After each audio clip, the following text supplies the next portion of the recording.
Good afternoon, planet Earth. Jim Bowers, Demunseed, back at you here on the YouTube network.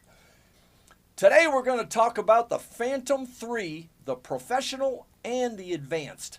We're going to go over the app, the Pilot app, and I'm going to give you some tips and tricks on how you can operate your Phantom 3 and get the maximum capabilities out of it. Okay, let's get started. All right, first of all, if you haven't downloaded the app yet, you can go to either Google Play or to the App Store for you Mac and Apple users and download the Pilot app. It's free, okay? Once you've downloaded the Pilot app onto your tablet, now I don't know what tablet you're going to use, but my tablet of choice is the iPad 3 mini.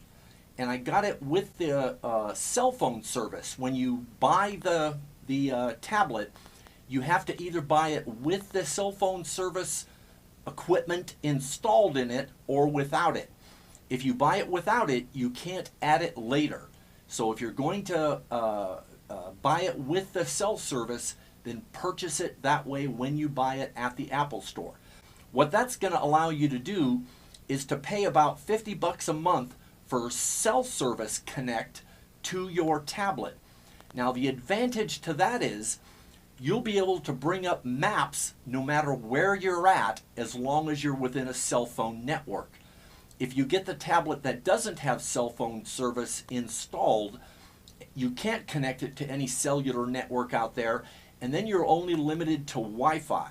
You have to be within a Wi-Fi network out there somewhere in order to download a current map to use in the Pilot app.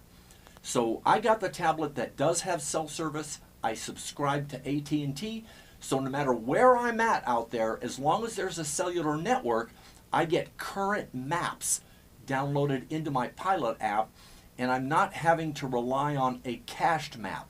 Because if you don't have a cell service on your tablet, then you have to cache the maps, C-A-C-H-E, into the tablet, which is very labor intensive in order to get that done. So if you want to do it right, get a tablet that you can put cell service on, pay the 50 bucks a month for connectivity, and then no matter where you're at, I mean, you'll not only be able to use your tablet with your Pilot app and get current maps, but you'll also be able to use it on the road. When you're driving down on a road trip somewhere with the little missus, you'll be able to surf the internet and all that kind of thing on your tablet and bring up, you know, places of interest or whatever you want to do. So it's a pretty cool feature to have. So once you do download the Pilot app and you install it in your tablet, the home screen has 4 icons on it. It has Camera, Director, Store, and User Center. Camera takes you to the Pilot app. Director takes you to the Pilot app's video editing software where you can edit the video that you've captured already on your tablet. And then it has the DJI store, which takes you to the DJI.com store to purchase accessories and the Phantom 3 or whatever you want to buy, but I'll recommend you buy it somewhere else and not directly from DJI. And then it takes you also to the User Center, and the User Center stores your photos, your videos, and your films in the User Center. So there you go as far as the home screen goes. Okay, so we're going to click on Camera. All right. Top left-hand corner is the little house icon. That's the home screen. So that takes you back to the main menu where you can select from Camera to Director to Store, etc. The icon just to the right of that is the Mode icon, and the Mode will bring up a window for the Master Controller or the MC settings. In there, you're going to see the Beginner Mode. If you've never flown before, I highly recommend you turn that on. And basically what that's going to do is it's going to turn down the rates on everything. It's not going to fly as fast. It's not going to be as agile. It's going to be a lot more forgiving and that kind of thing. So if you're just starting out, this is your first drone, and you bought a Phantom 3 as your very first drone, then you better use the beginner mode first, because you've invested a lot of money in this drone, and I'd hate to see you drive it right into the side of a grain silo and, you know, be out $1,300 or whatever you spent on it. Okay? The next menu item down is the set maximum flight altitude, and that's in meters. That will take a number up to 500. So it won't take a number any higher than that. And when you do put in 500, it's going to give you a little warning. It says, note, you are altering the maximum altitude setting, which could violate local laws. So remember, the maximum altitude set by the FAA is 500 feet. So if you set this at 500 meters, that's essentially 1,500 feet. But that's the maximum, and what you'll have to do is just click on agree on that little warning if you want to set your setting at 500 feet. And then we have below that it says maximum distance. You can set that if you want your maximum distance to say, let's say line of sight is 1,000 feet, so you could set that at 1,000 feet, or just leave it off, and then you don't have a maximum distance. You can fly it as far as you want.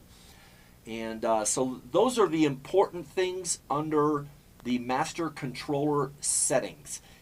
Oh, you do want to do that actually. Go down to the 4 little dots in the lower left-hand side of the master controller settings window. The 4 little dots in a square. It looks like a stovetop. Go into there. It'll take you into general settings. And at the top of that, it says units of measurement. If you're in the United States, you want to switch that to imperial. And if you're in Europe, of course, you want to be on metric. So I set mine on imperial, and then it gives me all of my altitude, distance from home in feet instead of meters. Okay, so we're going to X out of there. Okay, to the right of the home icon in the top left-hand corner, you'll see a satellite. The satellite has 4 white bars in it that tell you what the strength of your satellite signal is. In the earlier version of the app, that's all it told you was how strong it was according to these bars. And then it would say safe to fly when you had more than 6 satellites, let's say. I don't know how many because they didn't give you a number. Well, in the latest version of the Pilot app, and I believe it's 1.1.1, now they put a number in there. So as you're gaining satellites, it'll give you a number. And when I flew my Phantom 3 for the first time, I got up to 17 satellites locked into my aircraft, and that Phantom 3 was absolutely perfectly still in about an 8 to 10 mile an hour wind. It didn't move an inch. It looked like it was mounted to the top of a pole. It was that solid. So 17 satellites, that's impressive. Now, the reason they're able to get that many more satellites is because the older versions of the Phantom only got U.S. satellites or American satellites. Now they're into the NOAS, N-O-A-S-S, or something like that. Don't quote me on that. But now they're getting European and Russian satellites. So they're getting that many more to choose from in the sky. And even if you're in Europe, don't think that you're not going to get 17 satellites. There are 50 or 60 satellites over your head at any given time, no matter where you're at on this planet. So you're going to be able to lock in to as many satellites as you need. Now the center bar in the very top of the screen, if you're not connected to your aircraft, that's going to be gray and it's going to say disconnected. When it's safe to fly and you have enough adequate satellites to take off, that's going to turn green and it's going to say safe to fly. Okay? Now, if this is the first time you've flown, or if you traveled a distance from the last time you've calibrated, like let's say more than 40 miles or 50 miles, you want to recalibrate your compass and do the compass dance. Click on that center bar and it'll bring up the aircraft state. That's where you'll get a compass calibration button. So third down on that menu says compass, and then to the right of that you'll see a white button that says calibrate. Click on that button, click OK, and then it'll have you do the horizontal turn on a flat axis, and then point your aircraft nose down and turn around again until the light on your Phantom 3 turns green again, and you're ready to go as far as compass calibration. Also, in that aircraft state, it gives you a lot more information. One, it gives you the overall status, so you'll see a green blinking light if everything is a go. If you need a firmware update, it'll give you a little red triangle with an alert exclamation point in it, and you'll be able to click on that. It'll tell you there's a firmware update available, etc. But normally that should just say overall status normal with a little green flashing light. If you click on the next icon to the right of the radio, and that one says HD on it, it's just a card that says HD. Click on that icon that says HD, and it's going to bring up a window that says Image Transmission Setting. And you're going to get a choice of 1, 2, 3, 4, 5, 6, 7, 8 channels that you can assign your radio to transmit to your aircraft to. Now, it comes default in automatic. I talked to DJI when I was getting serious latency issues. In other words, the image was freezing on me, and it was going black and then coming back again and rolling and all kinds of bad things. So DJI told me, in order to solve that, always fly in the custom mode instead of automatic. Fly in custom mode. Now, when you switch over and click on custom, now you can look at that bar graph. There's a little tick graph. It looks like a heartbeat monitor. And that graph is telling you which channels are getting the most interference. In other words, the higher the graph, the more interference there is. The lower the point on the graph, the less interference there is. And that's what you want, is the channel with the least amount of interference. So if you see a spike and it comes all the way to the bottom, and then it stays at the bottom for the next channel and stays at the bottom for the next channel, that's the channel you want to use. You don't want to use the one that's at the bottom of a peak, because that one could potentially start rising because the peak next to it was high. So choose a channel that's way out in the middle that has no interference on it. In my case, I have a really low channel on channel 17. So to the right of that bar graph and just below it, there's a box that says current channel. Click on that and it'll bring up a menu of channel 1, 2, 3, 4, 5 all the way through. Scroll through that and pick your channel. In my case, I'm going to click on channel 17. Now I have custom chosen channel 17 as the channel I'm going to use to fly the aircraft with. Now, also below that, you're going to see sliding channel bar where you can slide the channel. That is the image bit rate. In other words, how much memory you are sending from the camera to your radio, to your tablet, to get a picture. The higher that number is, the better the picture is on your tablet. The lower the number is, the more grainy or the less resolution picture you're going to get on your tablet. But here's the thing. If you pick a really high, in other words, you slide that bar all the way to the right to, let's say, 12 megabits per second, or whatever that means, then it's trying to send 12 megabit pictures back to your tablet every millisecond, and you're going to start getting latency. It's going to start freeze framing on you, or it could potentially do that. So what you want to do is slide the bar as far to the left or to the lowest number that you're happy with. In my case, there's 4 at the bottom, then 6, then 8.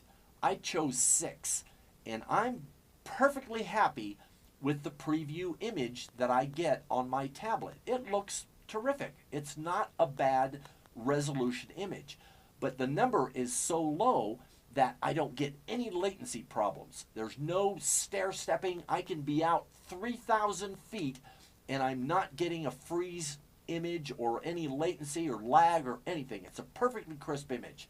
So choose 6 or 8. Or if you want, put it on 8 or even 10. Then fly way out there and see if you get any latency. If you do, then drop that bar down to 6 and fly that again. It might solve it and you won't have to change it again. If you're still getting latency, go down to 4 and see if you're happy with what you're getting. The nice thing about the auto takeoff feature is it does everything for you. Once you push it, it'll give you a little warning window that says, are you sure you want to do this? And you just slide it to the right and say go. It's going to start up, lift up to 3 feet off the ground, and then the landing gear will automatically come up.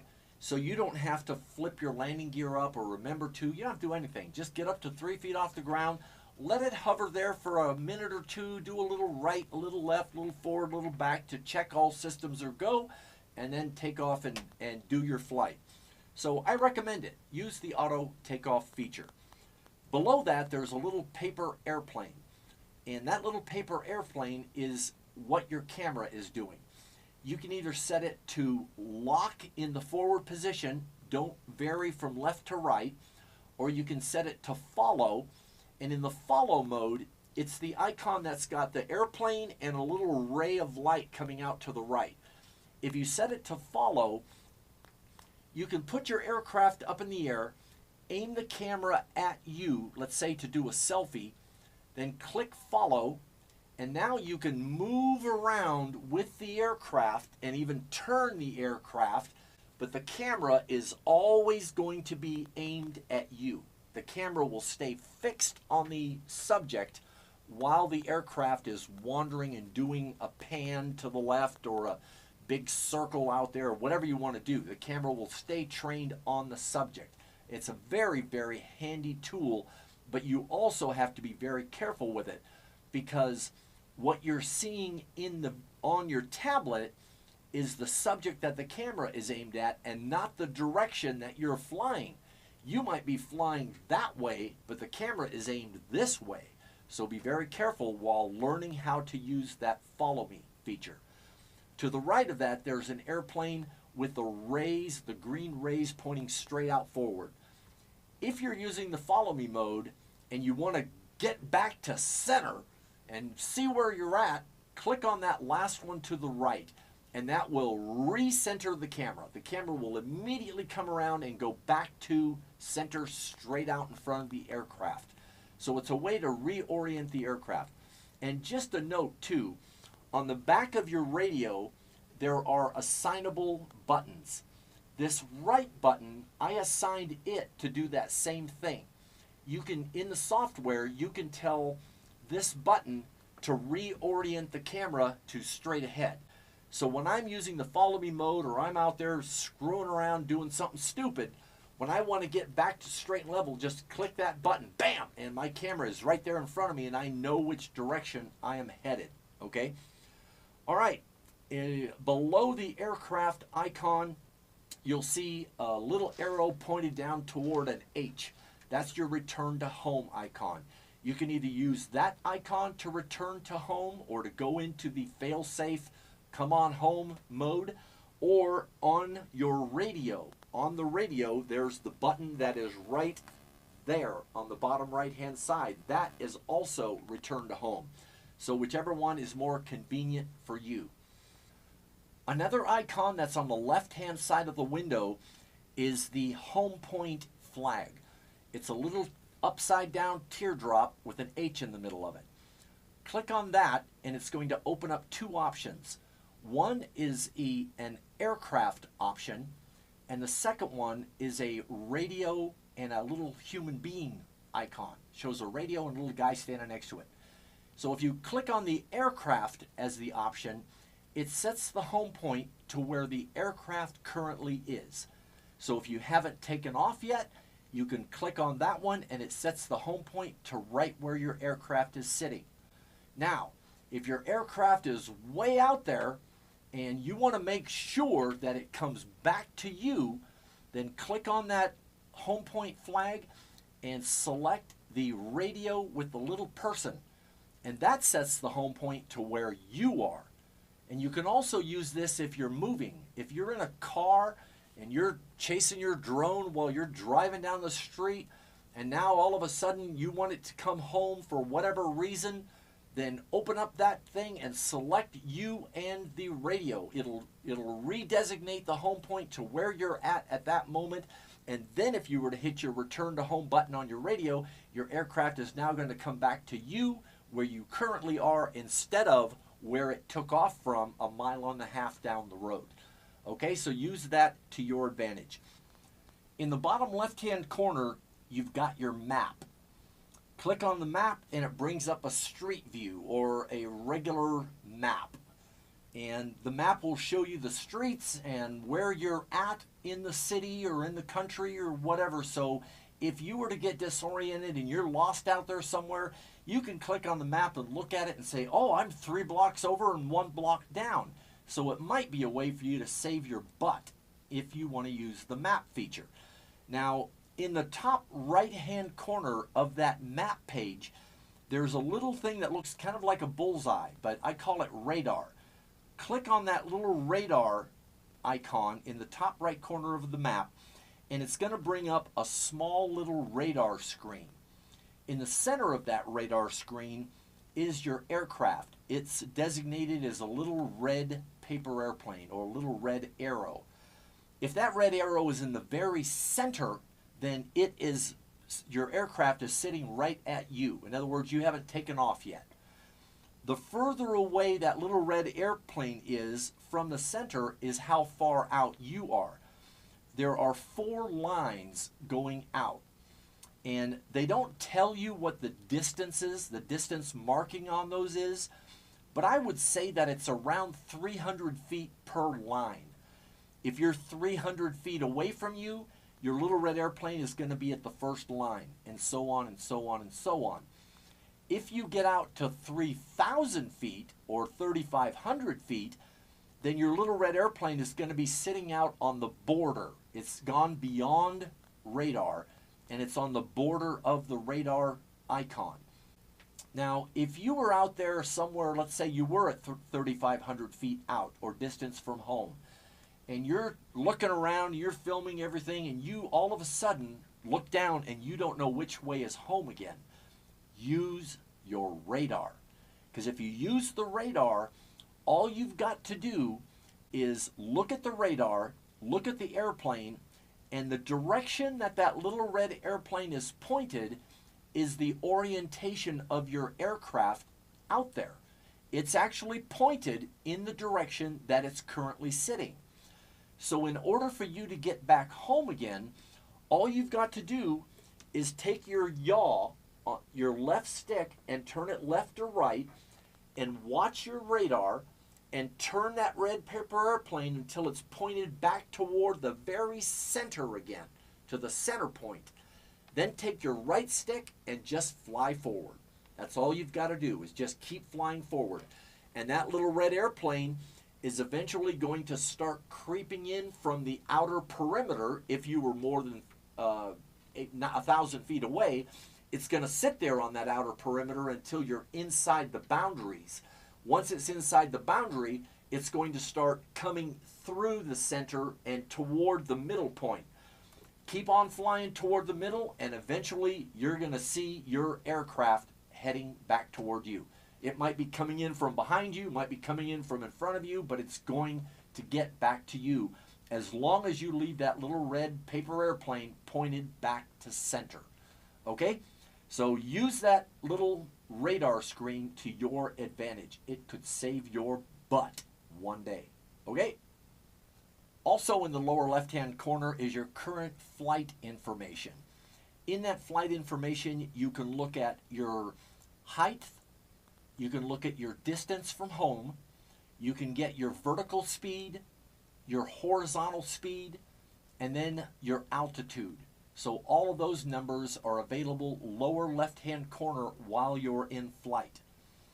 On the right-hand side of the Pilot app is your camera settings. The camera settings, the first thing at the very top is going to be either camera or video. If you're shooting still pictures, number one, you can take a still picture by clicking this silver button that's on the top right-hand side of your radio. To start video, click on the button on the left-hand side of the radio that's got a red dot in the middle of it. So that's the easy way to do either a still picture or video. If you're using the menu that's in your Pilot app, you have to switch back and forth from still picture to video before you hit that big red dot, and that will start either your still image or your video capture. Okay? Below that is a square with an arrow in it. That's your playback. After you land, or you can even do it in flight if you want, click on that and it'll show you your last recorded image and do a playback for you. Below that, there's 4 little horizontal bars with sliders in them, and that gives you your camera settings. Okay?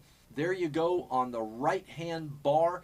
And oh, by the way, on your radio, the roller that's at the top left-hand side of the radio, that pans your pitches your camera up and down. Okay, that's that roller. The roller on the top right-hand side adjusts your exposure. So if you're out there and you're flying and it's really bright sunlight, but the ground is dark and you can barely see the grass and the buildings and all that, roll that exposure and you can kick your light level or your exposure up on the fly while you're flying. Another way to do that is to tap on the picture itself. If you've ever tapped on your Pilot app and seen a little green box show up, what that's doing is it's sensing the image quality for its light setting. So if you were flying out there and the sunlight was really bright and the grass and everything below it was really, really dark, and you want that to be more exposed, then tap on that dark area. Or if the trees are really dark and silhouetted, tap on the tree. And that little green box will then sense that current position and adjust the exposure to that. Now you might blow out the sky, and now all of a sudden the sky is just bright white because now the image quality is based on where you tapped that green box. So you have to sort of look for a happy medium. Maybe there's a really dark area, a not so dark area, then the bright, bright sky. Well, tap on that medium, not so dark area, and you're going to give it sort of a balance between the sky and the dark base or down below. So experiment with that a little bit and just look for the right area to touch on to get the right exposure. And you won't see it go like that. It won't instantly change. It'll sort of fade into the new exposure level that you're at. Okay? So there you go. That's a general overview of the Pilot app. If you've got any more questions about it, just leave a comment down below and I'll be glad to answer them for you. And we're going to go into some more videos on the Phantom 3 Pro and Advanced here in the coming near future. And if you're looking at getting a drone, do me a favor, do yourself a favor, give Peter a call over at acesdeals.biz. He's that good old boy from New York City, and I guarantee you it'll be the best customer service experience you have ever had. You can reach Peter, the owner, directly. Get him on the phone at 888-239-2644 or visit their website at www.acesdeals.biz. Okay? Jim Bowers, Demunseed, here at you on the YouTube network. You guys have a great evening. If you call Peter, don't forget to say hi to his wife, Jan, for me. All right, I'm Jim. I'm out of here. Bye-bye.